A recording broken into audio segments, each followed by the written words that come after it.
मैं प्रिंस कुमार आप सभी का स्वागत करता हूं English with Prince YouTube channel पर।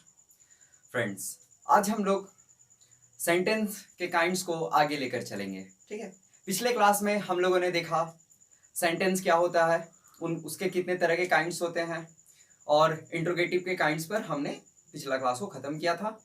अब इस क्लास को हम लोग आगे लेकर चलते हैं, तो बिना देरी किए चलिए शुरू करते हैं। Kinds of sentence. Imperative sentence देखते हैं हम लोग। तीसरा काइंड है सेंटेंस का imperative sentence. A sentence that express an order, a request और a piece of advice is called an imperative sentence. जिस सेंटेंस से हमें पता चले कि कोई हमें आज्ञा दे रहा है, कोई हमसे रिक्वेस्ट कर रहा है या फिर हमें कोई एडवाइस दे रहा है, उन सभी सेंटेंस को हम लोग इंपेरेटिव सेंटेंस कहेंगे। ठीक है, जैसे bring a glass of water, ये आप रिक्वेस्ट भी कर सकते हो, ऑर्डर भी दे सकते हो। अगर आप रिक्वेस्ट कर रहे हो तो प्लीज लगा लो, ऑर्डर कर रहे हो तो नॉर्मल ठीक है, bring a glass of water. ये एक ऑर्डर है, मुझे एक गिलास पानी दो। प्लीज हेल्प मी, कृपया मेरी मदद करे। ये रिक्वेस्ट हो रहा है कि please help me. Then don't go there, तुम्हें वहां नहीं जाना चाहिए या तुम वहां मत जाओ। ठीक है, तो इन सब चीजों से हमें इंपेरेटिव सेंटेंस का पता चलता है। यानी जिस सेंटेंस से हमें एक्सप्रेस, ऑर्डर, रिक्वेस्ट या एडवाइस का पता चले वो इंपेरेटिव सेंटेंस होता है। इसमें देखने लायक क्या है, subject in such sentence which is usually hidden and at the end full stop keeps on. इस सेंटेंस में जो सब्जेक्ट होता है वो छुपा हुआ रहता है। ठीक है, किसको बोला जाएगा? जनरली तुम्हें बोला जाएगा, तुम वहां मत जाओ, यू डोंट गो देयर। तो यहां पर यू छुपा हुआ है। पानी लाकर दो, तो किसको बोला जाएगा? तुम्हें बोला जाएगा। तो यहां पे यू जो सब्जेक्ट है वो छुपा हुआ है और इस सेंटेंस के लास्ट में फुल स्टॉप होता है। ठीक है, ये होता है इंपेरेटिव सेंटेंस। सब्जेक्ट में क्या? यू, ये यू छुपा हुआ रहेगा और इसके लास्ट में फुल स्टॉप रहेगा। ये इंपेरेटिव सेंटेंस कहलाता है। किस चीज को एक्सप्रेस करेगा? Express, order, request, a piece of advice, ये इंपेरेटिव सेंटेंस कहलाता है। आगे देखते हैं ऑप्टेटिव सेंटेंस। ऑप्टेटिव सेंटेंस क्या होता है? A sentence that express some curse, blessing, prayers और wish.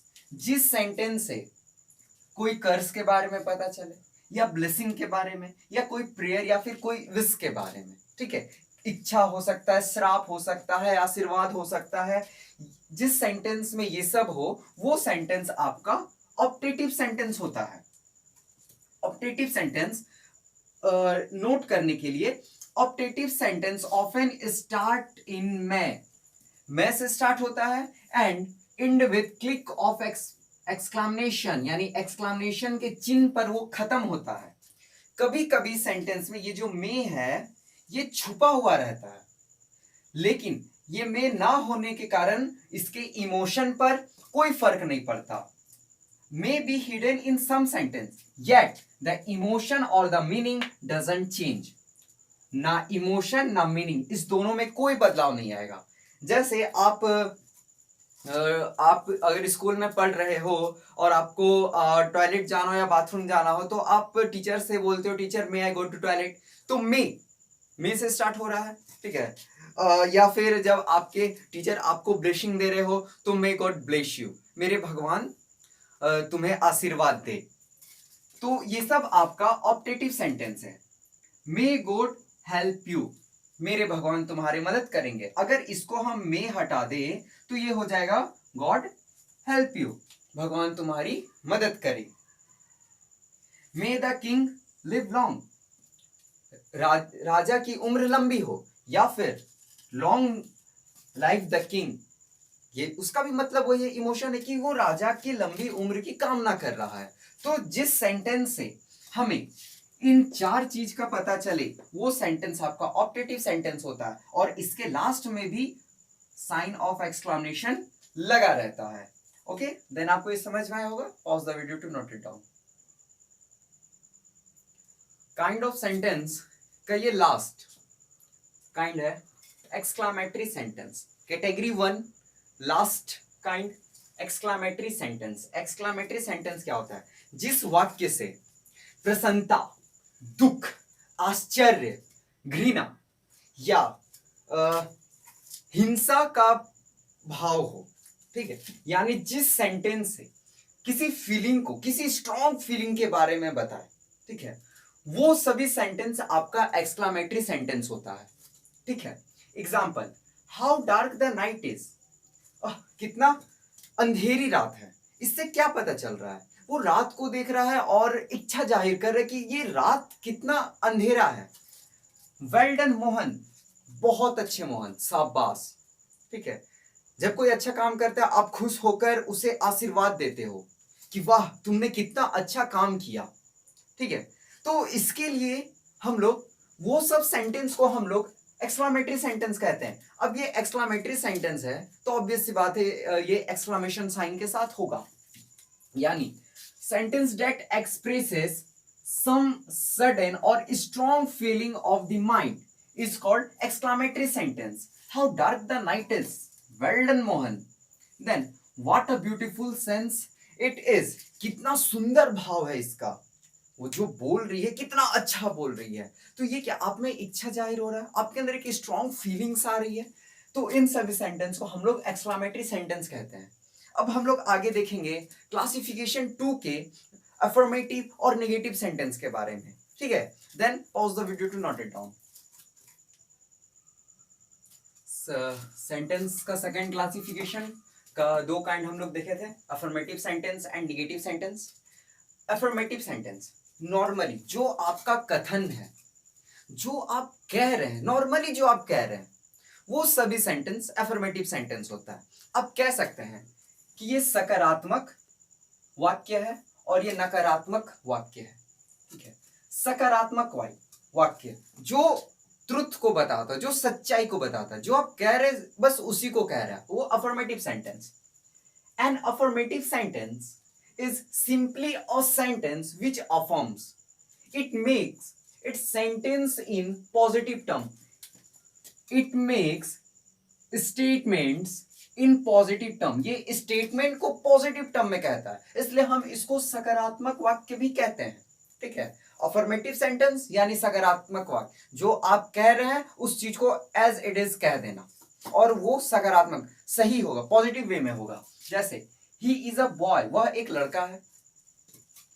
God save the king, भगवान राजा को लंबी उम्र दे, राजा को बचाए। प्लीज डू दिस, कृपया आप इसे कर दें। नॉर्मल सा बात है, इसमें कुछ कोई नेगेटिव चीज है नहीं। मे आई कम इन, क्या मैं आ सकता हूं, ठीक है, मैं आ सकता हूं, आना, इसमें तो कुछ नेगेटिव नहीं है। ये सभी सेंटेंस आपका अफर्मेटिव सेंटेंस। अगर आप टाइम एंड टेंस को पढ़े हैं, टाइम एंड टेंस को अच्छे से जानते हैं, तो मैंने उसमें हर काल के, हर टाइम के सेंटेंस को लेकर स्ट्रक्चर को बहुत ही अच्छे से बताया है और उसका affirmative structure, negative structure, interrogative structure बहुत ही अच्छे से एक्सप्लेन किया है। आप अगर नहीं पढ़े तो आप उस चीज को जाकर पढ़ लें, और अगर आप पढ़े तो आपको ये बहुत ही अच्छे से समझ में आएगा अफर्मेटिव क्या होता है। देन निगेटिव, ठीक अफर्मेटिव का उल्टा, अफर्मेटिव सेंटेंस का ठीक अपोजिट आपका निगेटिव सेंटेंस होता है। निगेटिव नकारात्मक क्रिया, नकारात्मक बात को बताता है, एकदम निगेटिव स्टेटमेंट को बताता है। और सेंटेंस को निगेटिव बनाने के लिए हम लोग उस नेगेटिव वर्ड का यूज करते हैं, जैसे नो हो गया, नॉट हो गया।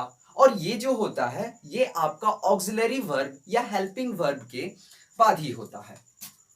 अ negative sentence is a sentence that states that something is false, कुछ गलत है, ठीक है। In English we create negative sentence by adding the words not after the auxiliary or helping verb. helping verb या auxiliary verb के बाद हम लोग not, इस not को लगाकर उस सेंटेंस को हम लोग निगेटिव बनाते हैं। not हो गया, no हो गया, never हो गया, इन सब वर्ड्स का। Example, he is not a thief, वह एक चोर नहीं है, not auxiliary verb then not।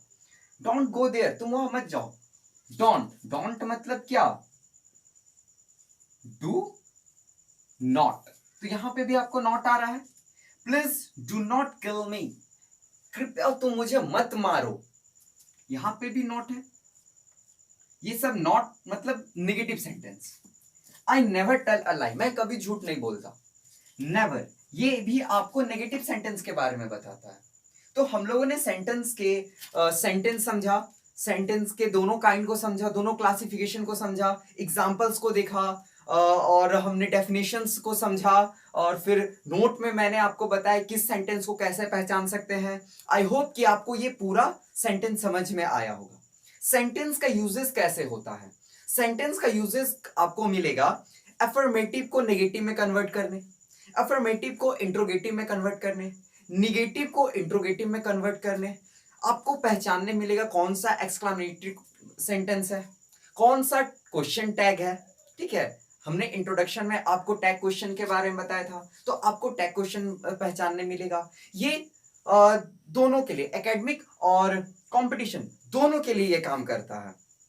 I hope कि आपको ये समझ में आया होगा। अब हम आपको बताएंगे पार्ट्स ऑफ सेंटेंस के बारे में, कि सेंटेंस का पार्ट क्या क्या होता है और उसके अंदर भी और क्या क्या होता है। Okay, then pause the video to note it down. आइए देखते हैं पार्ट्स ऑफ सेंटेंस। सेंटेंस का मुख्यतः 3 पार्ट होता है। ठीक है, पहला सब्जेक्ट, वर्ब, ऑब्जेक्ट, ये 3 चीज, सब्जेक्ट, वर्ब, ऑब्जेक्ट। सब्जेक्ट क्या क्या हो सकता है? सब्जेक्ट में या तो नाउन हो सकता है या प्रोनाउन हो सकता है। नाउन की जगह पर, जब नाउन बार बार आए तो उसके जगह पे हम लोग प्रोनाउन का यूज करते हैं, या फिर जिरंड होता है या इन्फिनिटिव होता है। ठीक है, हाँ पता है जिरंड क्या होता है, इन्फिनिटिव क्या होता है। आइए हम बताते हैं। Gerund, a noun ending in I N G, कोई नाउन या फिर किसी वर्ब में हम जब आईएनजी जोड़कर उसको एज अ सब्जेक्ट यूज करते हैं, वो जिरंड कहलाता है। किसी वर्ब में या फिर किसी नाउन में हम आईएनजी जोड़कर और उसको एज अ सब्जेक्ट यूज करेंगे, वो जिरंड कहलाता है। इन्फिनिटिव क्या होता है? अगर किसी वर्ब से पहले टू लगा हुआ रहे, to go, to find it, to know, जो टू के साथ कोई वर्ब लगा हुआ वो आपका इन्फिनिटिव होता है। इसको हम लोग एज अ सब्जेक्ट यूज करते हैं। तो आई होप आपको जिरंड और इन्फिनिटिव समझ में आ गया होगा, हाँ या ना? नाउ सब्जेक्ट में हम लोग इन चारों चीजों का यूज करते हैं।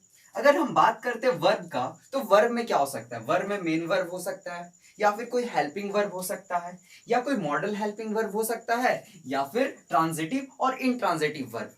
यानी सेंटेंस में सब्जेक्ट और वर्ब, पहले सब्जेक्ट फिर वर्ब, वर्ब के बाद आता है ऑब्जेक्ट। ऑब्जेक्ट में क्या हो सकता है? ऑब्जेक्ट में डायरेक्ट ऑब्जेक्ट और इनडायरेक्ट ऑब्जेक्ट। ऑब्जेक्ट को हिंदी में हम लोग कहते हैं कारक, मतलब किस पर काम किया जा रहा है। तो डायरेक्ट जो सब्जेक्ट है वो डायरेक्ट ऑब्जेक्ट पर इंपैक्ट डाल रहा है या इनडायरेक्ट ऑब्जेक्ट पर अपना इंप्रेशन दे रहा है या फिर इंपैक्ट कर रहा है, उसे हम लोग इनडायरेक्ट ऑब्जेक्ट कहते हैं। तो सेंटेंस स्ट्रक्चर में ये 3 रहता है और इस 3 में हम लोग इन सब चीजों का यूज करते हैं। ये है पूरे सेंटेंस स्ट्रक्चर या parts of sentence. I hope कि आपको ये समझ में आया होगा।